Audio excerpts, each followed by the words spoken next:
ma plage privée ce matin. Je vais essayer de pas trop bouger. En fait, je voulais faire une vidéo pour dire que je voyage seule et que des fois c'est pas facile. Je suis partie seule.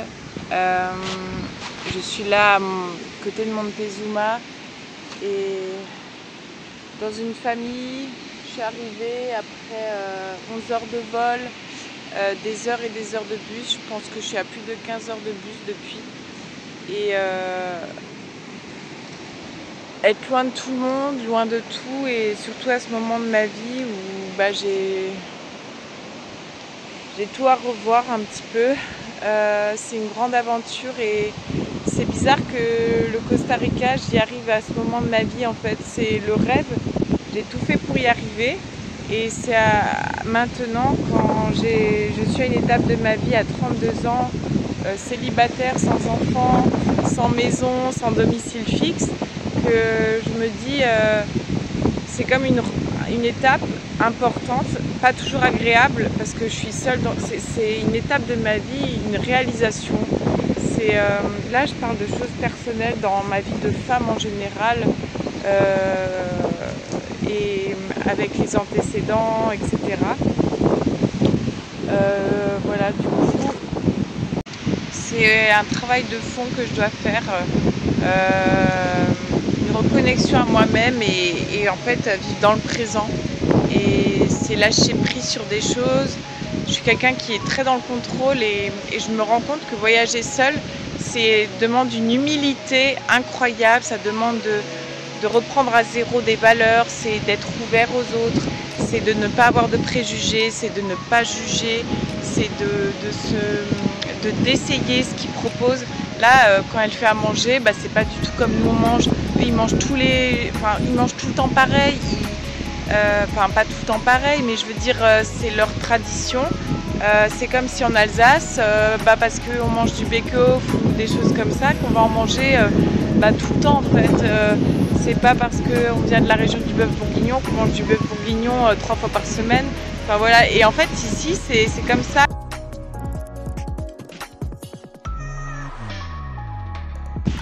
C'est mieux que l'école, c'est faire sa propre opinion, son expérience. Et en fait c'est les gens, c'est nos rencontres, c'est notre ouverture d'esprit qui nous fait la connaissance de la vie, du monde. Et c'est pas toujours des bonnes expériences parce que franchement une semaine de galère pour moi au Costa Rica, ça a très mal commencé et faut pas baisser les bras. Et la preuve qu'on n'est jamais seul sur mon chemin, j'ai rencontré des gens qui m'ont amenée ici dans une famille aimante avec 2 enfants. Elle a 27 ans, lui il a 38 ans, ils m'apprennent plein de choses du pays et ils m'apprennent surtout à vivre dans le moment présent et à être connecté aux choses. Et je crois que c'est le plus beau cadeau qu'ils puissent me faire. Ils m'ont invité pour Noël. Là c'est cette semaine, c'est fin de semaine Noël. Je suis au paradis. Ça demande beaucoup d'efforts, même les voyages en fait. Ça demande tout le temps de la rigueur, mais de la rigueur humaine et de l'éducation. Et là, on n'est pas seulement dans l'éducation nationale, on est dans l'éducation internationale, c'est-à-dire y aller et avoir confiance. Et franchement, je suis en train de passer des moments où j'ai eu des pertes de confiance, j'ai des pertes de repères. J'arrive le matin, je prépare mon petit déjeuner, eux ils font leur truc. Aussi, il y a les enfants, il y a... Enfin voilà, c'est un mouvement, c'est la vie latine, c'est latino, ça bouge de partout, ça parle, c'est incroyable et ça me permet d'aller au-delà de mes habitudes. Moi le matin d'habitude il ne faut pas me parler et là j'apprends à en fait dépasser ces croyances et ces choses tellement où j'en suis à un point de dépasser des choses de mes antécédents médicaux et qui ne sont pas si antécédents que ça. Et c'est un vrai journal. Je suis partie pour un carnet de voyage et ça devient presque un journal en fait, un personnel. Donc ceux qui ont peur de partir seuls, ouais ça fait peur, ouais il y a des imprévus, mais il faut toujours se dire qu'il y a des gens qui sont là et il faut être ouvert à ce qu'ils soient là. Il faut être ouvert à ce que les choses bougent. Il faut être ouvert aux cultures, à la culture du pays où on est. Et la langue, ça m'a beaucoup aidé. Donc là, je vous conseille également l'anglais et au moins avoir les bases dans la langue, dans le pays auquel vous allez. Donc là, moi, l'espagnol, ça m'a vachement aidé. Et je leur dis, moi je ne veux pas parler anglais, je suis là pour pratiquer l'espagnol, même si je galère, que je suis frustrée des fois parce que les costariciens ils ont un accent incroyable, que même les Espagnols ne comprennent pas. Et franchement, des fois je suis triste, frustrée, je ne comprends pas, j'arrive pas à me faire comprendre, mais eux ils sont là. Mais en fait le mieux que tu peux faire c'est de pratiquer et bravo. Et ils sont contents justement que je le fasse. Et ben voilà, et en fait ça m'a aidé. Donc honnêtement, ayez au moins les bases pour un voyage seul, c'est une des clés.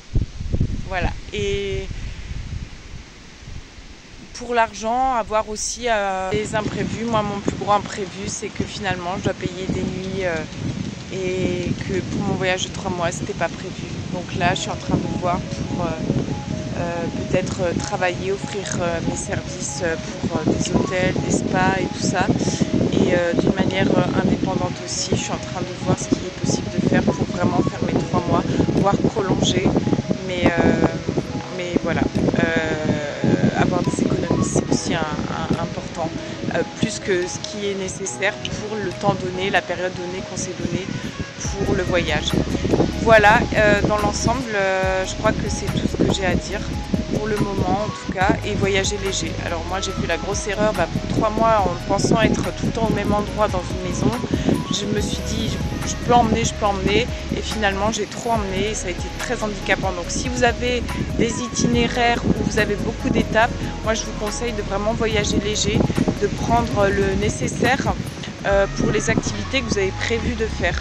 Là par exemple, moi j'ai prévu beaucoup trop de vêtements.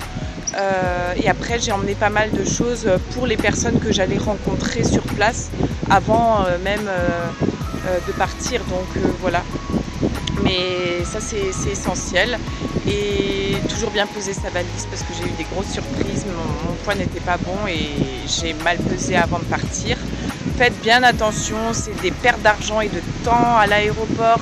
Et honnêtement, maintenant, je ferai hyper gaffe parce que j'ai eu des grosses galères. Mais merci Air France, ils m'ont pas compté le bagage en plus et le poids en plus. J'aurais dû payer plus de 200 € et là, j'ai rien payé. Donc, super contente. Mais voilà, ça m'a... Donc voilà, je vous conseille vraiment de faire attention à ça aussi pour la taille du bagage, le poids du bagage. Et vraiment l'ultime chose quand vous partez en voyage, lâcher prise. Et là, je me rends compte que je suis obligée de lâcher prise. Sur des choses, quand je rentre à la maison, ils sont là, je ne peux pas direct faire ce que je veux et je suis chez les gens encore.